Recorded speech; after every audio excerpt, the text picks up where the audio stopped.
to really give EG a run for their money. Yeah. I do believe this is 4 out of the 5 same player T team, isn't it? 3. The only one you changed was Jimmy? Was it? That's what I can't remember if Tim's was playing in the iteration last year or if Tim's is new as well compared to 1 year ago. But I'm pretty sure Kuku, Raven, and Sam H were definitely on the Ti6 team. Well, we'll double check it and get back to you. Yeah, we'll double check it. Well. So anyway, let's talk a little bit about the picks now. So yes. We're a little bit into the draft now. Not too surprising as far as bans go. This is the type of bans that you will generally see against a team. A very stun-heavy team, especially their offlane player Sam H is a very renowned Sand King player, for example, which is not really that good in the offlane right now, in my opinion. But he has been exceptional on that hero. A hero like Batrider is perfect for him. That's the one they're going to end up grabbing here in the first phase. And as far as EG goes, you generally don't want to give them IO. And Shaker right now is a top-tier pick and ban. I think we're going to see this hero banned a lot just as a meta ban rather than a targeted ban toward the team. Shaker is just a... Guess what? G will just go for their classic first-pick Puck that they've run recently. Just so classic to have that Oracle come in the second, though? It's a Batrider counter, I think, mainly. EG want to keep their options open, but as far as the cores go, and then they just pick a support that seems to have good flexibility against the opponent. Picking that into Batrider is nice. The problem for Oracle, however, is that this hero is very positioning dependent, and you can be caught out by both Batrider and Night Stalker. They're going to be playing at a vision deficit almost guaranteed when you look at this draft. So that's something EG kind of have to solve, either by getting scouting heroes such as a Lycan type hero, find heroes, or having a lineup that is so, how to put it, that I don't want to say deathball, but that it's very grouped up together, so it's much harder for Batrider to find picks. Well, the death ball may actually be the way to go. Like, when you talk about Oracle pickups, normally you talk about the hero he's going to work with. Like, is it just meant to be saving the Batrider, or is he meant to enable the other possible hero? This could be a Universe Puck. Do we look at other options now for Samael to run in that mid lane? There's a couple of key heroes, I think, that you need to keep in mind when Oracle is picked. One of them is Huskar. He's gone. Fourth ban from TnC. Good choice. Oracle generally makes me think of heroes, that regenerate somehow, so you get a lot out of False Promise. A hero like Alchemist could still be an option for... It is... There were some people actually tossing Alchemist around, wondering if he would actually appear in this tournament. You're always going to see Alchemist in big tournaments. It's always going to be... So, the way I look at it is that in these tournaments, there's going to be different paced games based on matchups and based on how much information the teams have about each other. And if the game slows down just a bit, Alchemist gets a lot better as a pick. But maybe this early on, it's not time yet to pull out that kind of pick. But we know Samael plays a really good Alchemist. And EG haven't been afraid of playing it recently. I think they're one of the only teams, actually, in the last 2 months that have been picking Alchemist at least a couple of times. I can't remember who the opponent was, but I remember Samael just getting completely out of control with his Alchemist. What else is a classic Oracle pairing? Death Prophet would be the other one. Death Prophet, yeah. Very good choice for Samael as well. Surely be... It's a bit... Again, you need to have the good positioning on Oracle then, because Death Prophet actually doesn't like facing Batrider. You're standing close to the tower, you're hitting it with Exorcism, and then if you get pulled into the enemy team, you don't really have any defensive ways of getting out, unless Oracle is on the ball, so... And Samael's mainly been playing like Lena's, Embers, Queen of Pains as the primary heroes. Some more Samael-style heroes, not these just walk-at-you-style heroes, which everyone gets a little impressed when Samael plays, because he can't highlight his full abilities. I Spirit Siphon, yay, I'm a player. Well, you can display a lot of skill on DP as well, but it's just not as flashy. I agree with that. Rubik. Probably going to be one of the biggest contested heroes. Yeah, next to Pudge in the Arcana draft for conversation talks. EI. Okay. Something we here talked about too much is the value of Null Field. Generally, you focus on can he steal some cool spells? You have Telekinesis, you have Fate Bolt to depush, but the Null Field can be very important. And at least this two opening from EG is like more or less only magic damage. And that is not going to change with that pick either, unless it's a core, which I seriously doubt. There's probably a Zai Conka here. Actually, this hero has some interesting counterplay potential against Batrider. You have the X marks the spot to target the guy who gets lassoed, and then pull him back out. So now they have both supports have counterplay for lasso. Also, innately, a nice way of catching the Batrider out. In both in lane and in the mid game, you can catch him with that X mark. Make things happen, but still, EG no vision. Yep. And that is my primary concern for them right now, because now they've picked two supports. It has to be a core giving vision. It's feeling more Deathball, combining Ghost Shift plus the survivability of Oracle, the teamfight control that can come from the puck, but they're still missing someone that can push the lane. Yeah. You got all this wonderful team fight and survivability in the lineup, but you don't have more. You don't have that ability to actually force TnC into an engagement. And now they've got the Juggernaut. It's even more safety in lane. They've got the vision advantage. They've got the farm advantage. They've got immunity advantage. It's wonderful for them. There we go. All right. That's the vision hero. As your vision, and there's your push. Yeah. Probably going to be seeing this run by Arteezy. And this also means that TnC, picking Arteezy's hero at this point, I really like, just because it conceals the puck for as long as possible. TnC aren't completely sure now what type of hero they need to ban, because this puck could be either offlane or mid. If they would have picked the mid hero for Sumail, such as an Alchemist, then TnC know for sure that they can last ban a carry that they don't want to pair up with that Oracle.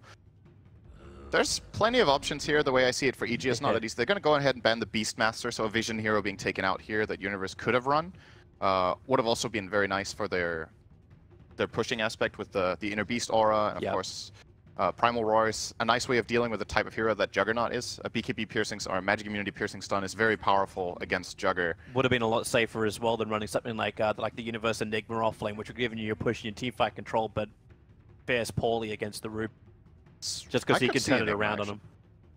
I could definitely see Enigma being a choice here. It doesn't sound too bad. I somehow have a feeling that this puck might be run offlane just because of the support duo he's facing. Rubik and Nightstalker are actually not that good at killing puck until nighttime. Especially when the carry in the lane is a Juggernaut. You know, their only stun is Telekinesis, which is pretty short, and then they have Void. Until Nightstalker hits level 2, if he skills Silence level 2 is Nightstalker support, which is pretty uncommon, because then you reach nighttime, and then are you actually gonna have Hunter in the night when night begins? Unless he does that. Puck fares pretty well here in that offlane, I think. It's not too bad. He should do pretty well, like with the Lycan buff up as well. That should give him a lot more to function with. For sure. You just got to have the selfless, safe laning Arteezy. Oh, that's actually a very good point as well that we didn't mention. They picked Lycan into Nightstalker. That's a classic counter pick in this patch where, oh, there's going to be a lot of nighttime, so now we pick the hero that has that empowers the entire team during the night. And it actually went through all the way to 4th pick. I don't think TnC were thinking about this hero, because a lot of other teams are banning Lycan after they pick the NS. They might have thought Veno was a bigger threat, but Veno would have caused a lot of problems for the Batrider. Yes. More than anything else. And so what is our last one? It's going to be the Faceless Void. So they go for Teamfight Lockdown. A little bit of trouble, though, doing damage into Chronosphere targets. Yeah, so when you pick Void with a melee core, one of two things needs to happen. Either the Chrono needs to be placed very well so your melee hero can hit the targets in the Chrono on the edge, or you use Chrono as a control tool that the carry then plays around. The reason Lycan and Void actually don't have the worst synergy ever, you're thinking like, targets in the Chrono on the edge, or you use Chrono as, because he can really quickly maneuver as a control tool that the carry then plays around. The reason 2 or 3 heroes are stunned, Lycan is very powerful in fights. He wins almost every single man fight just by virtue of being ridiculously strong at that phase in the game. And he can run down the supports. So if you Chrono the cores, then Lycan will get 1 or 2 kills during that Chrono. And the rest of the lineup is strong at that phase in the game. There's a lot of other heroes that deal damage in Chrono. Queen of Pain last. So she'll be heading towards the mid, and that ramps up the TnC and EG lineups. Queen of Pain, like, it gives them their burst damage, but is she really going to be able to win out against a puck? It's an old-fashioned matchup, the Queen of Pain versus a puck. It's different now than it used to be a year or 2 ago. This lane, in my book, is quite a bit puck favored. It used to be like considered one of the true 50-50s almost. But I think in this patch, the puck has maybe a 10% farm advantage in that lane if both players play very well. You win like 60-40 maybe, and it's simply by puck has better damage and has better sustain in the lane by being able to dodge attacks with phase shift. You can counter out the Shadow Strike, and of course, your ability to push the wave is better than Queen's if it comes to that, so you have a higher chance of getting runes because you have 2 spells that can nuke out the wave and better mana economy in general. I don't know if this was the right choice, picking this Queen of Pain. They're picking it into Kunkka, who's considered a decent counter. If X marks the spot to put back.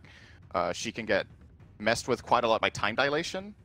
And Lycan is one of the few carries that can actually catch you after your blink. So I think EG have the tools here. I kind of favor them a bit as far as this draft goes, because they solved the problems that they have. Yeah. I'm still interested to see how TnC set the pace of this game. You talked about TnC playing a fast game against EG. their lineup will allow for that. If Queen of Pain's early rotations work out, if the Juggernaut finds himself useful with rotations, then maybe that's the question we should probably start asking. When do the cores really start causing problems for Evil Geniuses? When does the Juggernaut actually start his rotations? Where is his first impact he's looking for? Is it to go into the tier 1 tower up on the top lane? Is it meant to be to rotate to the bottom lane and try and shut down Arteezy? How does TnC keep EG on the back foot? I think their lineup is very, very momentum based, so it's very fitting, right? It's, I don't want to call it a hit or miss lineup, but it's one where if you don't get stuff done in the first 10 minutes, I feel like it falls flat a little bit. So they've put themselves in that sense a little bit on a clock to perform actions, but at the same time their lineup is also really good at doing it. At night time you have Night Stalker and Bat Rider playing together. The Rubik can rotate for ganks. You have 2 strong cores to gank for. The Bat Rider is a really good hero to gank for at night time. The Queen of Pain can definitely find kills with rotations. And then it just comes down to, okay, do TnC perform this early game well enough that they built the advantage they need? We talked about, I think it's fair to say EG's teamfight is just vastly superior.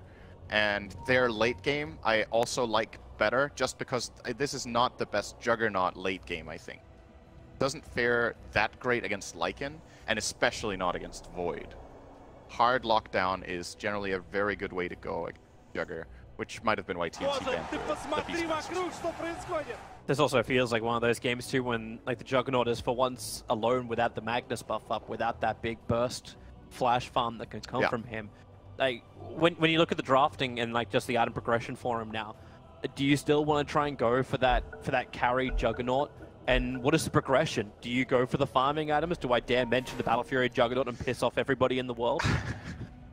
I was thinking the same thing, if you should go farming oriented. But I don't think that's the way you farm with Jugger this patch. I think you go Mask of Madness, and then maybe you go into a Maelstrom. Like if you play very farm heavy, and then later on you can or play that Mask of Madness. They're going to try and contest that top bounty room, pick him up, throw him away with a telekinesis. But then the focus target, it is going to be down towards the Rubik. 1437's on the run. Is there enough pressure from Sam H and Tims? There isn't in time to kill off Crit, but the sticky napalm is there, making it difficult for Crit to escape. One more punch from Tims will do the work.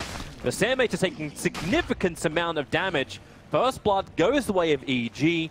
As far as the bounty rune goes, TnC did at least claim 3, so it's a small reward for the first blood that they lost.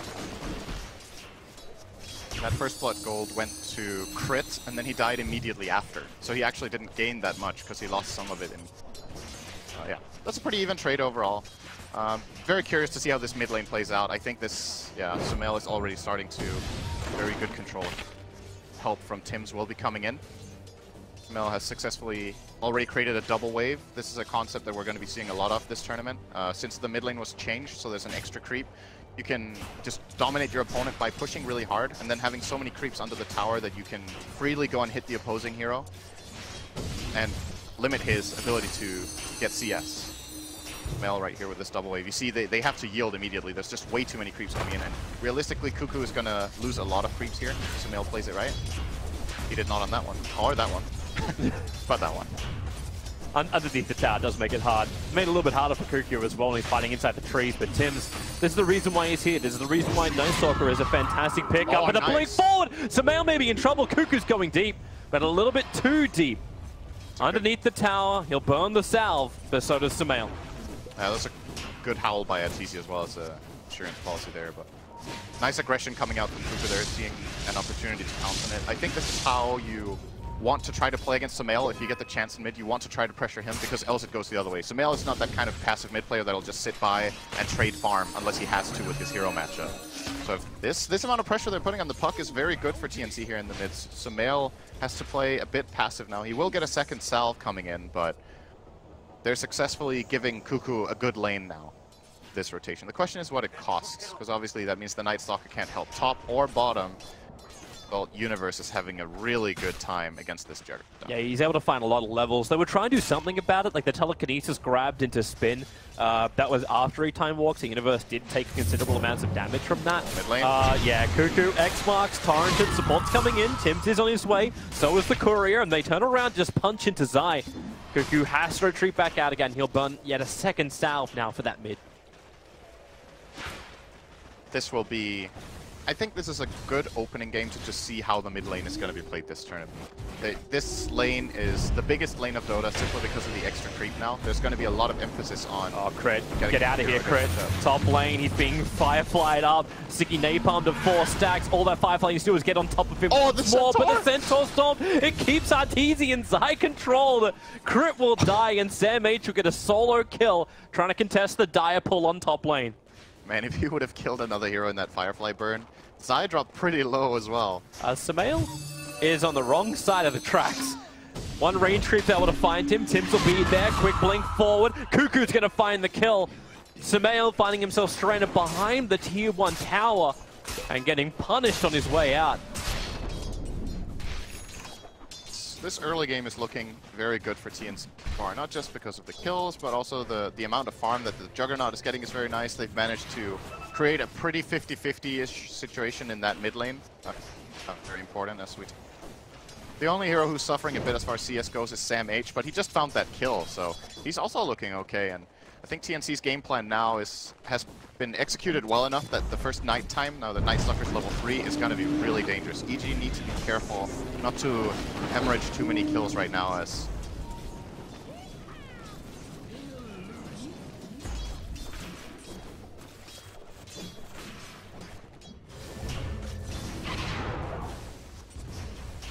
So you've got at least that nice burst damage in the cripple, but what you don't have is the control. So Universe can time walk out, Puck will be able to illusionary or back out. And you've got different methods of escape available for Evil Genius's cause on the lanes. And then of course it's a Lycan. Yeah. You're not going to gank the Lycan. The silence point for Tims is going to be very valuable. It looks like he's actually prioritizing that as well. He's like sticking around in the bottom area, getting levels together with the Rubik. We don't that often see supports just playing together. Okay, now he's going to leave. He's waiting for a ward. This level 4 for NS would be very nice for Tim to get. He knows where Universe is now. Dirk is going to try to mess with him a bit.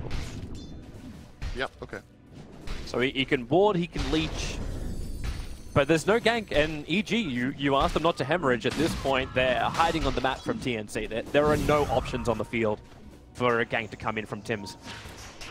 And instead, Samael's trying to get aggressive in mid. The torrent! He'll be able to connect. He's got blink, but doesn't have the time. The stun from Zai followed up perfectly. Now Samael in trouble. Rotations from Tims as well as 1437. The telekinesis grab will hold him in position. So 1437 will find the kill. And while Queen of Pain is dead, the supports get the revenge. That was a really nice setup there from EG though. Like kind of baited the Queen to not. You don't really want to blink there against the Puck, and then Zai with the nice torrent. But TnC just as quick on the counterplay as well, coming in with those 2 supports. And at the end of the day, it's a fairly even trade. TP's being used obviously does matter, but for a hero like I actually don't think Night Stalker even TP'd. I think he just ran over there and read that that was the play that was coming in. 1437 assisted. Easily worth it for them. R spawning. Top rune will to, I guess, Samael. No, actually, Zai's is going to take that one. Go. Good torrent in mid. Will set up his X. Good harass coming out of Kuku here. Meanwhile, on bottom lane, they're trying to actually go onto the Faceless Void. I say trying, succeeding. Faceless Void will die underneath the tier 1 tower. So 1437's rotations on point. We're expecting that to come from him, but there's the fact that Tims is always there with him. The support combination of TnC rotation. You know, it actually feels very reminiscent of LGD International when 1437 used to play for them. Like that quick movement, the two of them just move together and you just find the kills. Yeah, Zai's trapped between the tower. 1437's come in.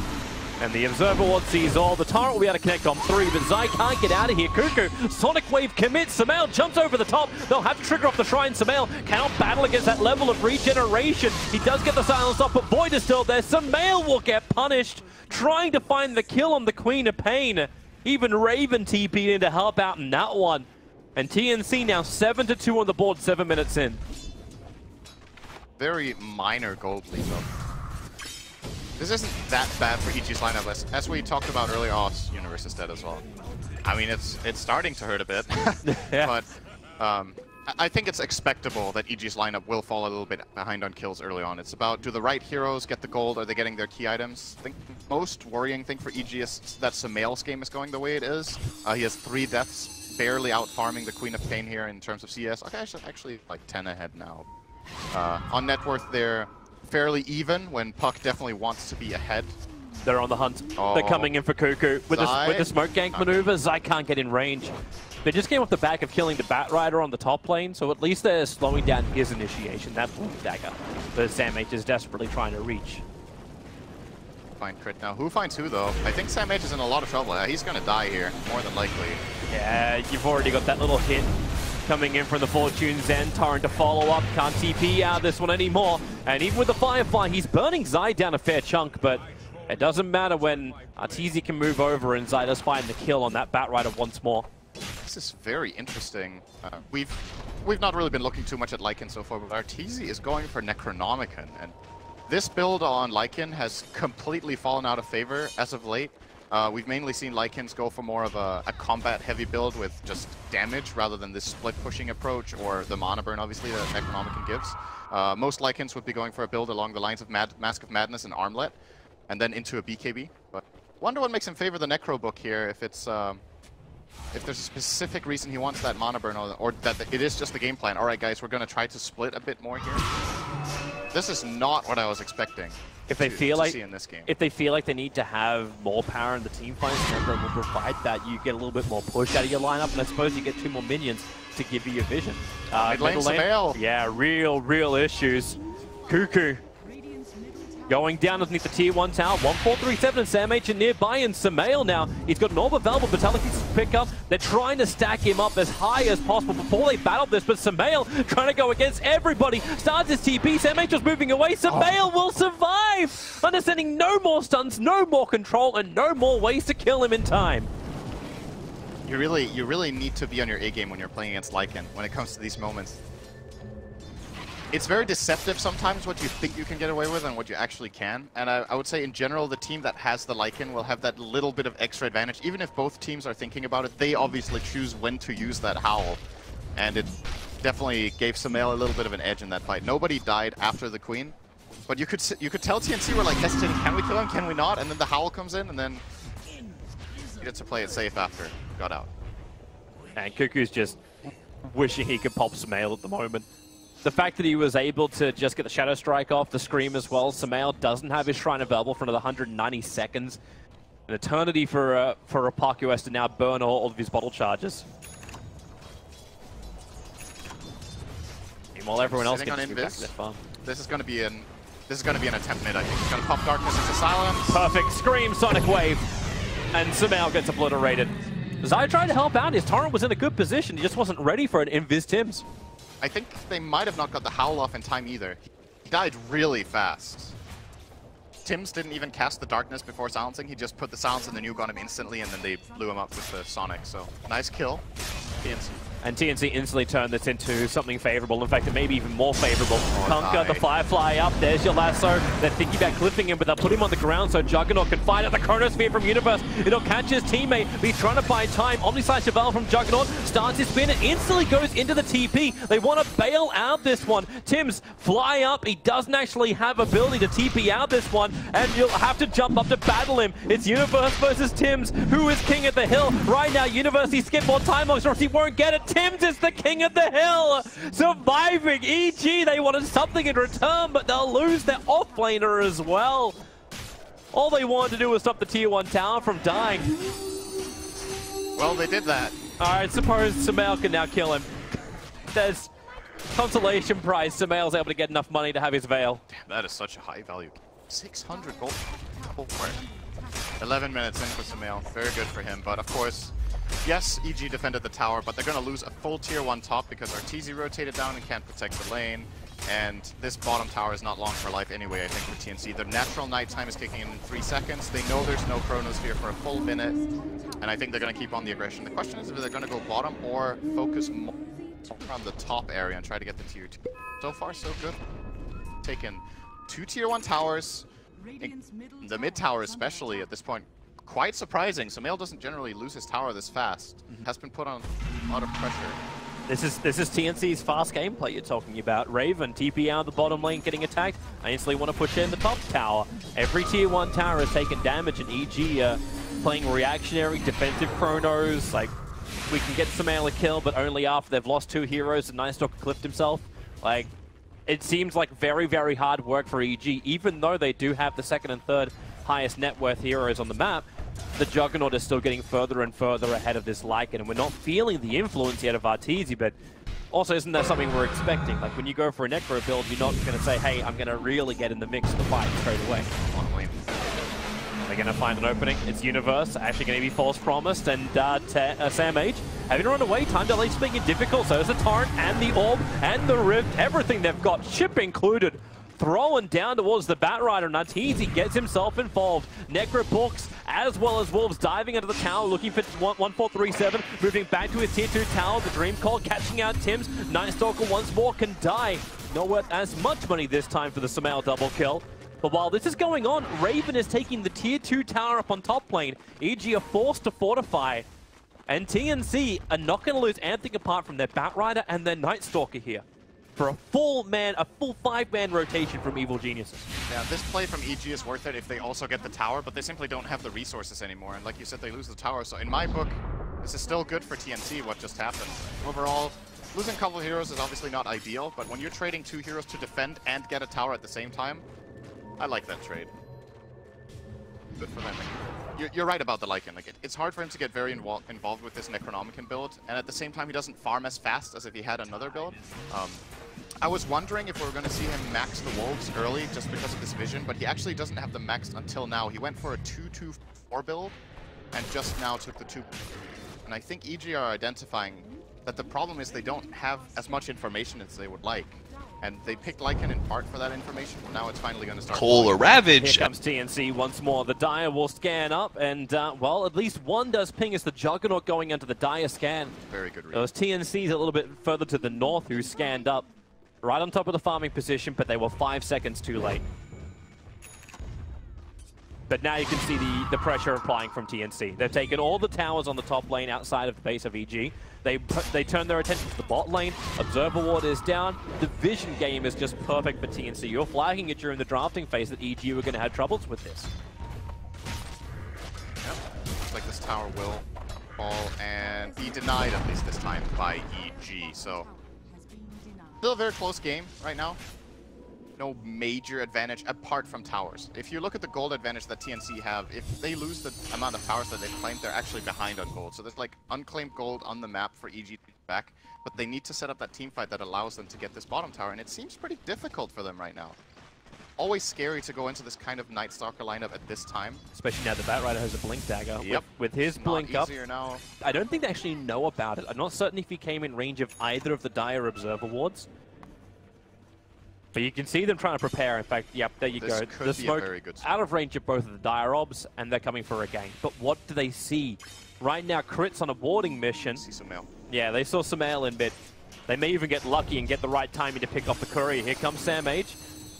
Orb already used by Sumail, trying to use it to push the lane out. But now he doesn't have it. Silenced up, controlled up. The spin damage combining with the silence, Puck will pop. And that is a nice free to end. Raven gets more money, and Sumail having more issues with item progression. Cost them their tower though. If you make the smoke movement and you target the puck in mid, EG know that, okay, in order to kill this puck, you're going to need to bring 2 or 3 heroes, and they instantly turn it into an advantageous play for them getting the tower bottom. So I think TnC originally with that smoke weren't intending on going for puck, but maybe trying to wrap around the bottom push that they felt like EG were going to apply. And then they got tempted to go for puck kill, I want to say. Grab that core. And maybe it was still for the better. Maybe this bottom fight wouldn't have that well. Yeah, and they got space for farm time too. Cuckoo has now finished up his Veil of Discord. He was farming up the top lane that entire time. Raven was having the time of his life as well. So yeah, you lose the tier 1 tower, but I'm still wondering, like, this is a lot more efficient timing. You're talking like unclaimed gold on the map. Right now with EG, every time they 5-man it up, all that unclaimed gold, the distance won't be as much once EG do claim it. No. In net worth. So what big items do we have coming in? The Juggernaut finished his Manta style. Very good timing here from Raven. Queen of Pain Veil, as you mentioned. Level 3 book is up. It's getting a Void Stone, so I'm guessing we'll see a... Might be just a Yules next against the Puck Silence. Also nice against Xmark, correctly. And on the EG side, Necro 3 is done.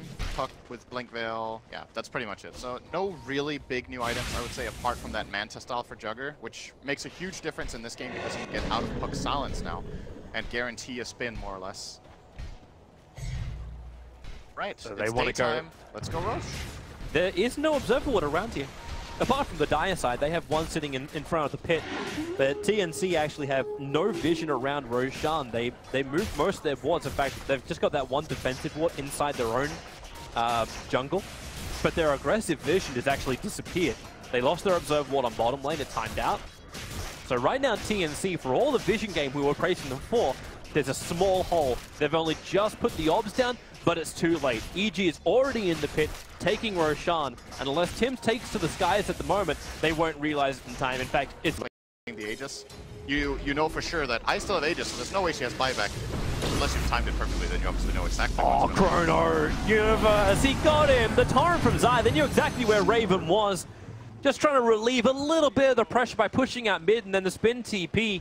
Normally you're pretty good as a Juggernaut to get out of that one, but TnC, they realize it's over. GG, they've lost their Juggernaut, they still have no Queen of Pain. And Evil Geniuses, thank you Samel for deleting all of your items and probably destroying everyone's fantasy points. Does that matter? I don't think it matters. I actually don't know. Either way, Evil Geniuses, a solid victory, even though TnC definitely showed their early game prowess. Words! Pro and West. Yeah, it just got to this point where it got too difficult. TnC played their strength early on, as you mentioned, but the coordination and team fight of EG's lineup just became too difficult to fight into. And when they found those couple of key moments that gave them the Roshans and just a couple of good team fights, I feel like TnC's lineup just ends up being too weak, and they played against the clock and they lost. Well, we'll have ourselves a quick break. We're coming back. There's so much more Dota still going on. So game 2 of this 2-game series, TnC versus Evil Geniuses, our first series of the TI group stage here on Stream 1. We'll be back after the break.